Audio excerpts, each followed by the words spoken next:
हाँ, तो इसके बिफोर हम लोग ने self inductance for a long solenoid को देखा था, जिसके लिए फॉर्मूला क्या आता, mu naught N square pi R square divide by L. और उसके अंदर कोई मैग्नेटिक मटेरियल यानी सपोर्ट दैट क्या रॉड इंसर्ट कर रहे थे, तो जिसकी रिलेटिव परमिबिलिटी क्या थी, म्यू आर। तो उसका self inductance mu R times क्या हो जा रहा था, इंक्रीज, यानी mu naught into mu R यानी square pi R square divide by L. इस पे ढेर सारे हमने लोगों ने न्यूमेरिकल देखा था। आज के लेक्चर में हम बात करते हैं क्या, magnetic energy stored in an inductor, energy stored in a inductor. जैसे आपने पढ़ा था इसके बिफोर यूनिट सेकंड में, energy stored in a parallel plate capacitor half CV का स्क्वायर हाफ QV। और तीसरा क्या था, U is equal to half Q square by C। आता है कि नहीं आता है?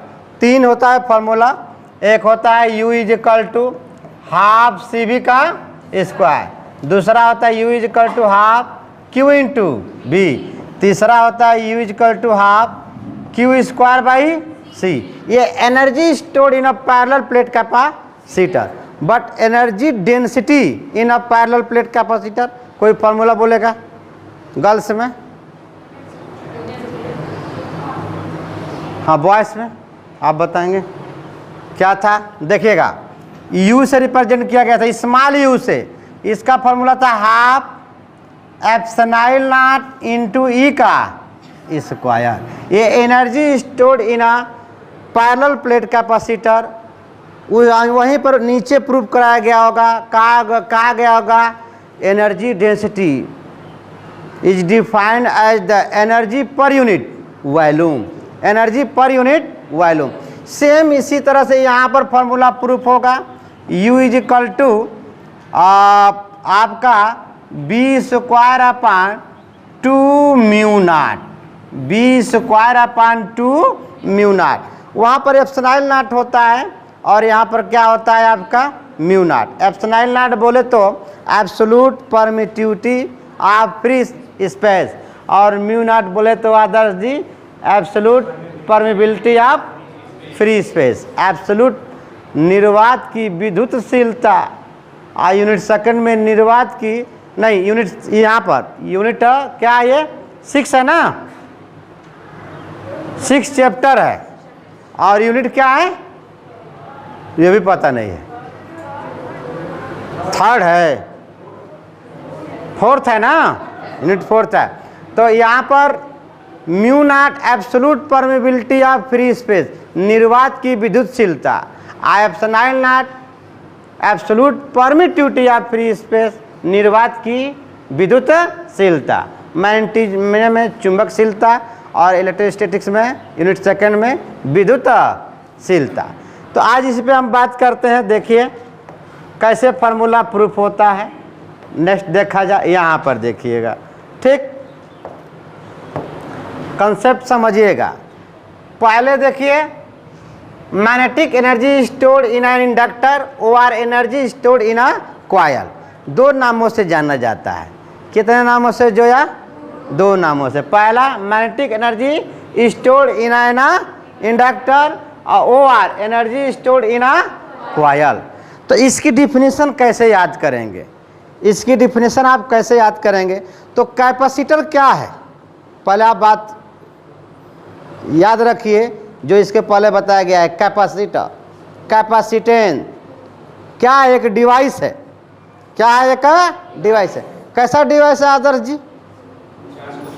चार्ज को स्टोर करता है और आवश्यकता पड़ने पर अपनी सारी चार्ज या सारी अपना इलेक्ट्रॉन ट्रांसफर कर देता है। लेकिन एक सेल क्या है, वो भी तो चार्ज को स्टोर करता है, लेकिन वह एक कांस्टेंट रेट से क्या करता है, फ्लो कराता है। लेकिन कंडेंसर क्या करता है, कैपेसिटर क्या करता है, फैन को चलाने के लिए अपनी सारी एनर्जी क्या कर देता है, ट्रांसफर कर देता है। और उसके बाद जैसे कोई आपने भोजन लिया, ठीक, भोजन लिया, पेट भर गया, दूसरा फिर दोबारा भोजन आ गया तो कहेगा मेरे को ज़रूरत नहीं है, लेकिन उससे जो एनर्जी बनाया रहेगा उस सारी एनर्जी फैन को क्या कर देगा, ट्रांसफर कर देगा, जिससे फैन क्या करने रहेगा, रोटेट करने लगेगा। तो सेम जिस तरह कैपेसिटर चार्ज को स्टोर करता था, वैसे आपका इंडक्टर कॉइल इंडक्टेंस भी क्या करेगा, स्टोर करेगा। किसको? करंट को। किसको? करंट को। इस फेनामेना को, इस घटना को हम क्या कहेंगे?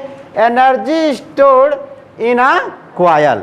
Energy stored in a coil. तो देखिए यहाँ पर definition, the energy of a capacitor is stored in the electric field. Capacitor energy को स्टोर करता है किस फॉर्म में? इलेक्ट्रिक फील्ड के फॉर्म में। उसी तरह इंडक्टर भी एनर्जी को स्टोर करता है किस फॉर्म में? तो मैग्नेटिक फील्ड के फॉर्म में। किसके फॉर्म में? Magnetic field. जैसे यहाँ पर एक क्या है, एक पैरेलल प्लेट कैपेसिटर है, यहाँ पर प्लस है और यहाँ पर क्या है? माइनस। तो इधर से इलेक्ट्रिक फील्ड क्या होगी? अपीयर होगी, और माइनस की तरफ क्या होगी? टर्मिनेट होगी। तो यह इसके बिटवीन, किसके बिटवीन? दोनों पैरेलल के बिटवीन यह एनर्जी स्टोर हुआ किस फॉर्म में? तो इलेक्ट्रिक फील्ड इंटेंसिटी के फॉर्म में। वैसे भी इंडक्टर आपका क्या करता है? ये इंडक्टर आपका क्या करता है? दोनों प्लेटों के बिटवीन सिमिलरली, जैसे दोनों प्लेटों के बिटवीन कैपेसिटर एनर्जी स्टोर करता है इलेक्ट्रिक फील्ड इंटेंसिटी के फॉर्म में, सेम वैसा ही, सिमिलरली मतलब उसी प्रकार से inductor has the capability of storing energy in a magnetic field are known as energy stored in a coil. Are known as energy stored in a coil. तो देख सकते हैं आप, यहाँ पर एक कॉइल लगा है, इसमें ये सेल लगे हुए हैं, दिखाई दे रहा है। की को क्या करेंगे आप? क्लोज करेंगे तो यहाँ से क्या फ्लो होगा? करंट। जब करंट, और यह करंट कैसा देंगे? Increasing current. कैसा? Increasing current. तो भैया करंट चेंज होगा तो मैग्नेटिक फ्लक्स क्या होगा? चेंज होगा। अब मैग्नेटिक फ्लक्स के चेंज होने से फैराडे का लॉ प्रूफ आज हो जाएगा, लागू हो जाएगा। क्या लागू हो जाता है? Magnitude of induce EMF is directly proportional to the rate of change in magnetic flux. यानी करंट के चेंज होने से मैग्नेटिक फ्लक्स चेंज होगा, मैग्नेटिक फ्लक्स के चेंज होने से उस कॉइल के अंदर इंड्यूस ईएमएफ, इंड्यूस करंट, ये सब क्या होंगे? ये सब प्रूफ होंगे, प्रोड्यूस होंगे।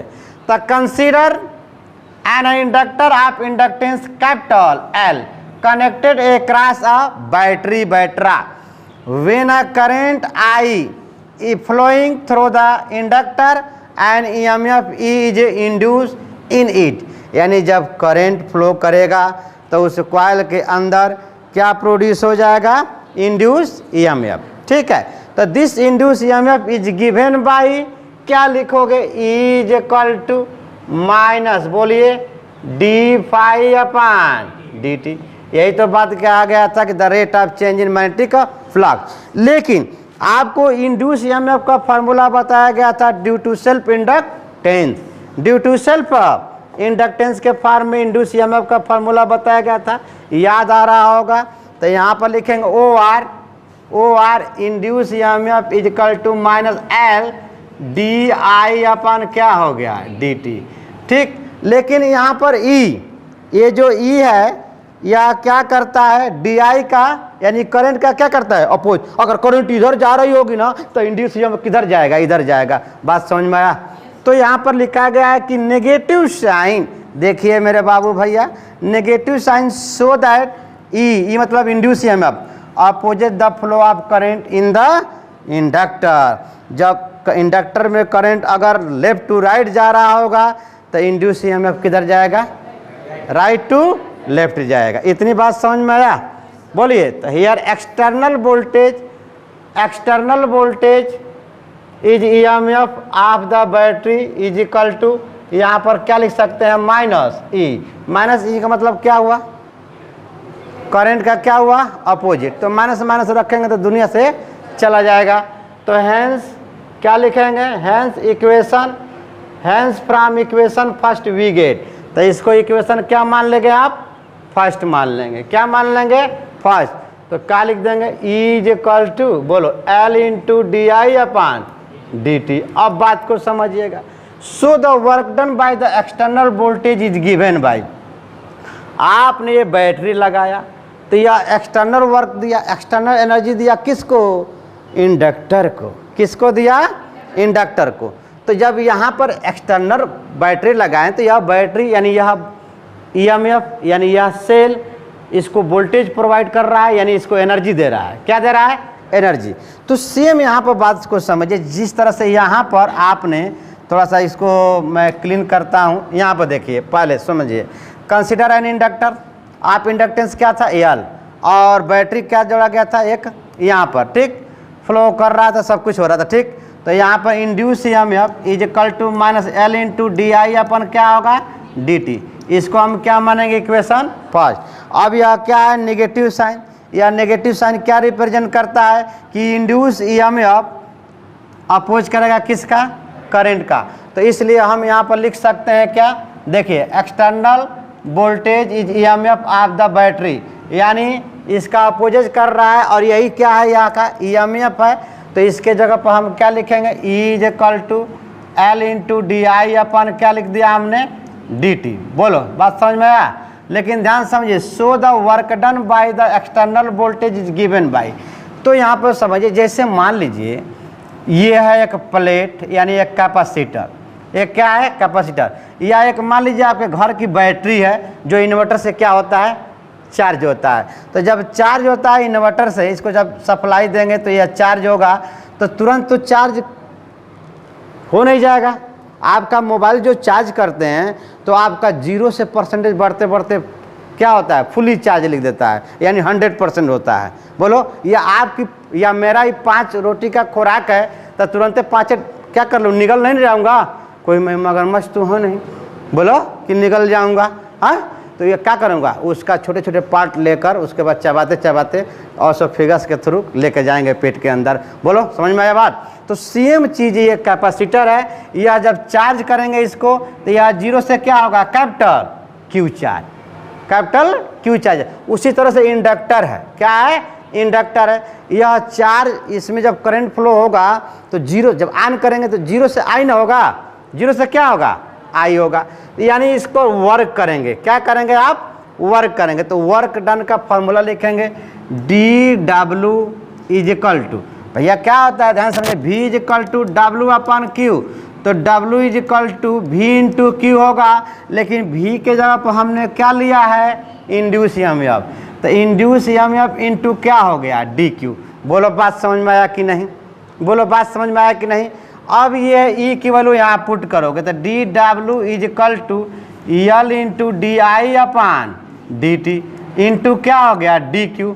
अब देखिए यहाँ पर थोड़ा बात आप समझिए, यहाँ पर मैं लिख देता हूँ छोटा पर, यहाँ पर पॉइंट करके, चलिए रेड में लिखता हूँ।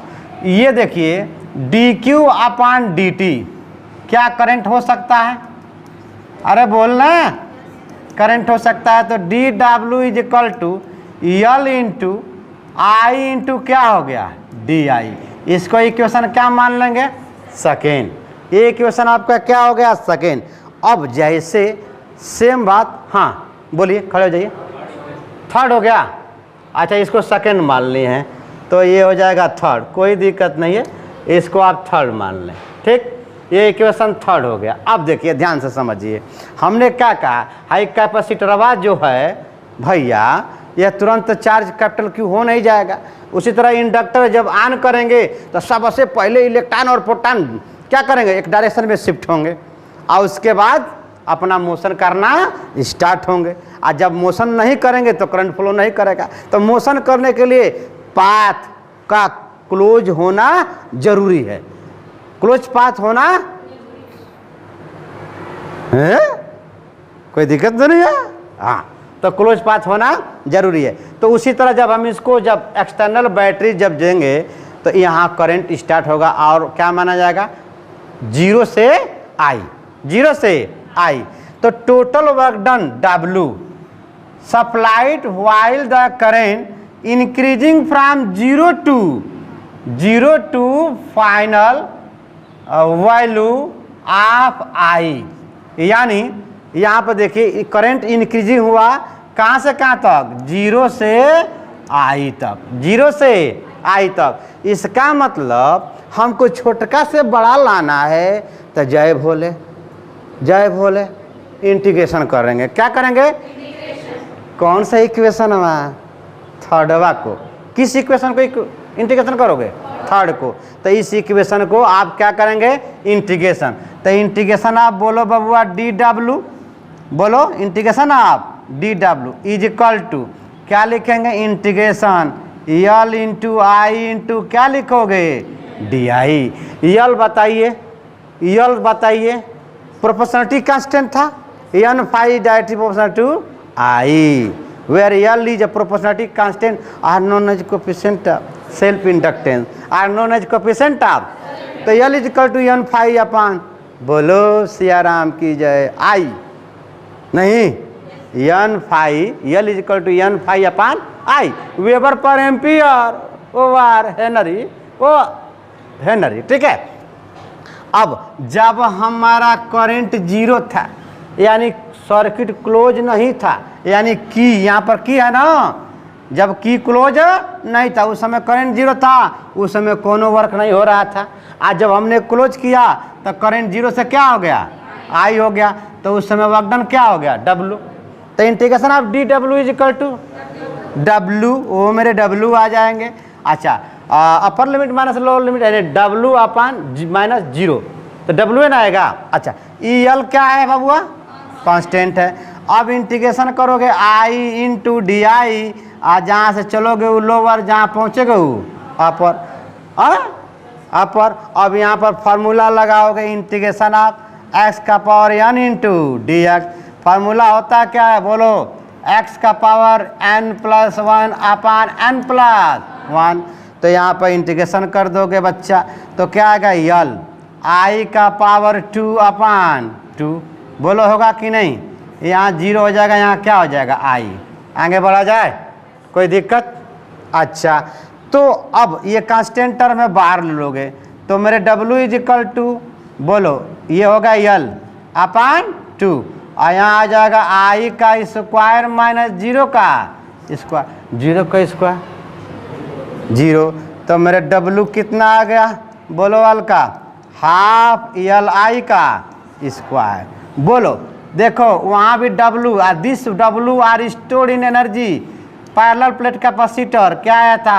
हाफ सी वी का, और यहाँ पर हाफ एल आई का, हाफ एल आई का क्या था? स्क्वायर। यल यहाँ पर क्या है? सेल्फ इंडक्टेंस, और सी यहाँ पर क्या है? Proportionality constant are known as capacitance of the capacitor, है कि नहीं? This work done is stored energy in a inductor, stored energy in a inductor, यानी यही डब्लू क्या हो जाएगा? यू हो जाएगा। यही डब्लू क्या हो जाएगा? यू हो जाएगा। बोलिए समझ में आया कि नहीं? बोलिए समझ में आया कि नहीं? तो यहाँ से आप नोट कर सकते हैं। नेक्स्ट चलते हैं हम लोग, वीडियो को पॉज करके आप घर जाकर नोट कर लीजिएगा। ठीक, बात समझ में आया? सबसे पहले आप इसका डिफिनेशन याद करेंगे कि जिस तरह parallel plate capacitor energy store करता है किस फॉर्म में? इलेक्ट्रिक फील्ड इंटेंसिटी के फॉर्म में, उसी तरह इंडक्टर एनर्जी स्टोर करता है किस फॉर्म में? किस फॉर्म में? बात समझ में आया? उसके बाद कहेंगे ठीक है according to Faraday second law, according to Faraday second law, तो सेकेंड ला तो ठीक है, E is equal to minus d phi upon d t, लेकिन हमको सेकेंड ला से इंडक्टर के लिए इंड्यूस ईएमएफ बताना है, सेल्फ इंडक्टेंस बताना है, और सेल्फ इंडक्टेंस के फॉर्म बताना है। इंड्यूस ईएमएफ का फार्मूला कराया गया है induce EMF for a long solenoid या इंड्यूस ईएमएफ, ठीक है, due to inductance, due to inductance E is equal to minus L into D I upon d t. But क्या है? नेगेटिव साइन अपोजिट द, ओए सो रहा है, इधर आ, इधर इधर इधर आओ, इधर यहाँ यहाँ यहाँ यहाँ आइए, फ्रंट पर स्टेज पर आइए, स्टेज पर आइए, हाँ स्टेज पर आइए, यहाँ आइए। शर्मा रहे हैं? हरे राम हो राम, बस सिट डाउन। तो यहाँ पर सोइए ना, पढ़ने आए हो कि सोने आए हो? हाँ, क्या नाम है? हाँ, खो गए हो? अरे भैया अभी पढ़ने का टाइम है, अभी खो मत, किसी का हो जाओगे खो जाओगे। तो आइए देखिए, देखते हैं induce EMF is equal to L into di/dt। यहाँ बताया गया कि अगर करंट यूँ जाएगी तो EMF यूँ जाएगा, इसलिए क्या किया गया minus E is equal to -L into di/dt। Minus minus खच खच दुनिया से चला गया। बोलो बात समझ में आया? तो यहाँ पर हमने मान लिया। उसके बाद कहा गया कि जब हम एक्सटर्नल बैटरी लगाएंगे तो इसका मतलब हमने इंडक्टर को क्या किया, एनर्जी दिया। हाँ, आज जब की को दबाओगे तो करंट जीरो से आई हो जाएगा। बोलो होगा कि नहीं होगा? तो यहाँ से हमने dW equal to E into DQ ले लिया, स्मॉल वर्क डन दिया, स्मॉल वर्क डन यहाँ तक आया। और इसको अच्छा सुनो, यहाँ क्यों चेंज किया गया है बाबू? इसलिए चेंज किया गया है कि ना DQ को DT के रिस्पेक्ट में इंटीग्रेशन कर सकते हैं, ना I को DT के रिस्पेक्ट में इंटीग्रेशन कर सकते हैं। जब तक जिसका डिफ्रेंशिएट करना हो उसके रिस्पेक्ट में कोई टर्म नहीं है तो ना आप डिफ्रेंशिएट कर सकते हो ना इंटीग्रेट कर सकते हो। बात समझ में आया? तो इसलिए यहाँ सोचा गया कि ओहो यहाँ DQ और DT the rate of flow of current, the rate of flow of current क्या कहेंगे, the rate of flow of charge, sorry the rate of flow of charge इन्होंने इलेक्ट्रिक करेंट। तो हमने बैठा लिया I इक्वल टू DQ/dt। अब देखो ये I DI के रिस्पेक्ट में I को क्या कर सकते हैं, जय भोले कर सकते हैं ना। अच्छा तो यहाँ पर जय भोले कर दिया है। कहा गया कि यही वर्क डन क्या कहलाएगा, store energy in a inductor, store energy in a inductor.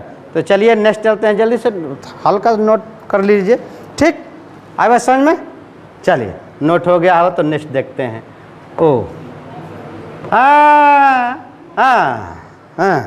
चलिए आइए देखते हैं कौन सा लिया जाए, ये वाला लिया जाए, ठीक।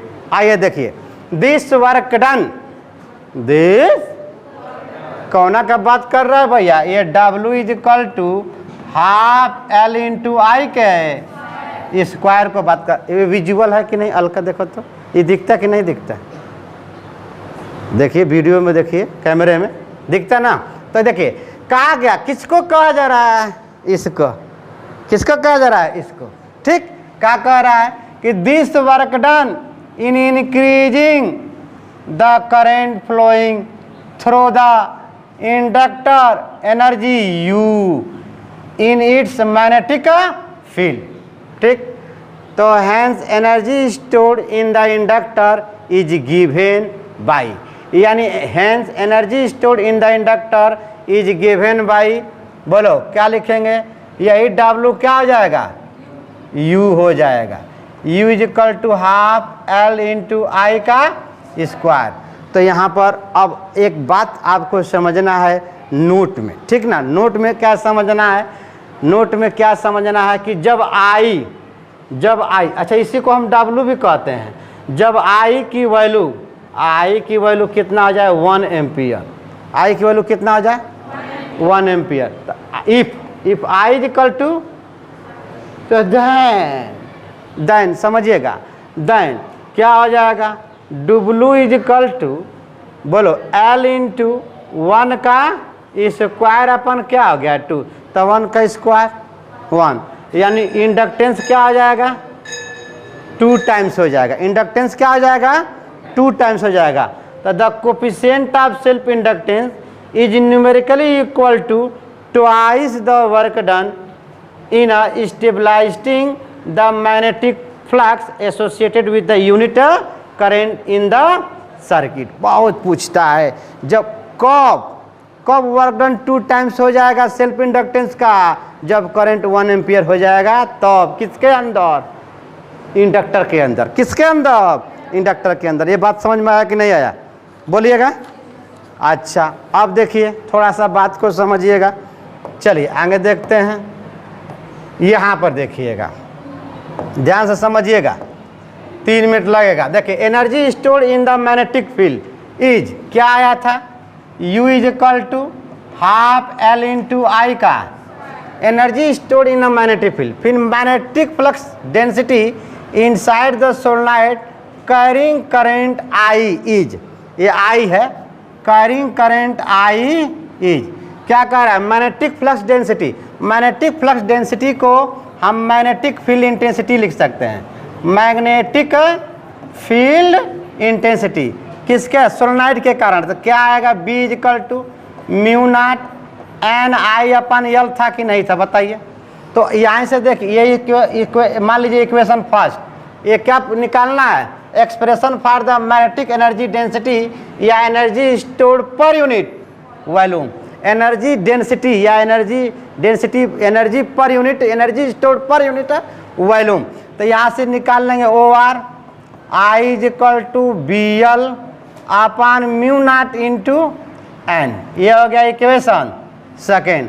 And self inductance of a long solenoid, self inductance of a long solenoid. तो self inductance of a long solenoid mu naught N square, बोलो ना, ए मान लें, क्या मान लें? ए अपॉन बोलो क्या आएगा? एल। यही आएगा कि नहीं आएगा? अच्छा, तो putting the value L and I in equation first, यानी इसको मान लें थर्ड, इसको मान लें सेकेंड, इसको मान लें थर्ड। तो सेकेंड आई की वैल्यू और एल की वैल्यू इसमें पुट कर दिया जाए। किस में? यहाँ पर यू में। तो यू इज इक्वल टू, ध्यान दीजिएगा, हाफ एल की वैल्यू यहाँ पर दिखाई दे रही है म्यू नॉट एन स्क्वायर ए अपन क्या आ गया? एल। ये अब किसकी वैल्यू है? एल की। अब आई की वैल्यू देखिए यहाँ पर बी एल, बी का स्क्वायर और एल का स्क्वायर, म्यू नॉट का स्क्वायर और एन का स्क्वायर। तो आप यहाँ से देख सकते हैं कुछ वैल्यू कैंसिल हो जाएगी, एक म्यू नॉट से एक mu naught cancel, N square से एन स्क्वायर, एक एल से एक एल, यानी मिला क्या है आपके पास? आपके पास मिला u इज इक्वल टू क्या मिला? ध्यान से बी एल का B square into A L, B square into A L अपन क्या मिला? म्यू नॉट मिला, 2 म्यू नॉट, क्या मिला? 2 म्यू नॉट। बोलो मिला कि नहीं मिला? तो यहाँ पर हम लिख सकते हैं B square A into L upon 2 mu naught. तो ये फार्मूला मिला, बोलो ठीक। अब देखिए energy stored in the magnetic field volume क्या है? ए है। क्या है? Volume A. और क्या है? ए इंटू क्या होगा? L. Energy stored in a magnetic field हो गया ये फार्मूला। ये किसका फार्मूला हो गया? Energy stored in a magnetic field का। अब देखिए volume is equal to A into क्या लिख सकते हैं? एल। तो ए इंटू एल आप लिख सकते हैं।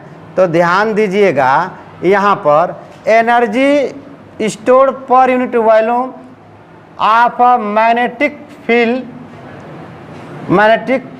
Is called energy density. तो कैसे होगा ध्यान समझिएगा। यूएम, आप देखिए एल को आप क्या लिख सकते हैं? एल को बताइए आप, एल को आप क्या लिख सकते हैं? भी लिख सकते हैं कि नहीं? तो यहाँ पर क्या हो गया? बी स्क्वायर और भी upon 2 mu naught O R U M अपन क्या हो गया? बी इज इक्वल टू क्या हो गया? B square upon 2 mu naught. अब देखिए यू एम और क्या है? भी। तो यू एम को क्या बोलना है? Energy stored in a inductor या इन अ मैग्नेटिक फील्ड। भाई एनर्जी स्टोर कर रहा है इंडक्टर किस फॉर्म में? मैग्नेटिक फील्ड के फॉर्म में। अब per unit volume are known as energy stored per unit volume are known as magnetic energy density. तो यहाँ पर लिखा गया क्या लिखा गया है आपका? चलिए हाँ, एनर्जी पर यूनिट वॉल्यूम वो आर एनर्जी डेंसिटी। तो क्या कहेंगे? इसी को हम क्या कहेंगे बताइएगा? एनर्जी पर यूनिट वॉल्यूम, यहाँ पर लिखा गया energy stored per unit volume of a magnetic field is called energy density. यानी ये हो गया स्मॉल यू। क्या हो गया? Small U is equal to B square upon 2 mu naught. बोलो बात समझ में आया कि नहीं? If the coil is bounded on a core of relative permeability energy per unit volume, अच्छा, जब इसके अंदर कोई मैग्नेटिक रॉड इंसर्ट कर दिया जाए तो हो जाएगा B square upon 2 mu naught into mu R. बात समझ, यानी म्यू आर टाइम्स डिक्रीज कर जाएगा एनर्जी स्टोर। बात समझ में आया? तो यहाँ पर हमने 2 फार्मूले देखे हैं। कितने फार्मूले देखे हैं? 2। तो बेल लग चुकी है, इसको आप नोट कर लीजिएगा। ठीक, वीडियो अपलोड हो जाएगी। आइए आगे चलते हैं। अब नेक्स्ट देखा जाएगा कल, ठीक है। तो it's okay, bye, thank you for watching video.